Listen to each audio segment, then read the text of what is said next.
ई कौन बीमारी धरा दिहल बाड़ू, अलग हो के तुहरा से अब रहलो न जाता।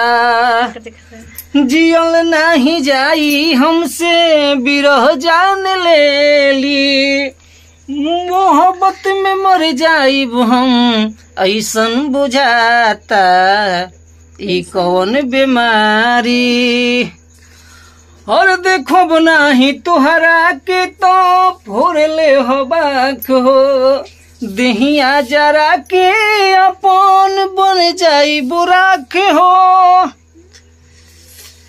हाय दोस्तों, नमस्कार। प्रीति जी लाइफ चैनल में स्वागत बा। हाल चाल किशन बनी जा देख रहे हैं ना। चलो जल्दी इली मार्केट ले आके क्या करबू जाके? कल तीज बनाता, शॉपिंग करम। ठीक है, इनको लिया जाए, मार्केट घुमा के ला रहे हैं दोस्तों। फिर मिलते हैं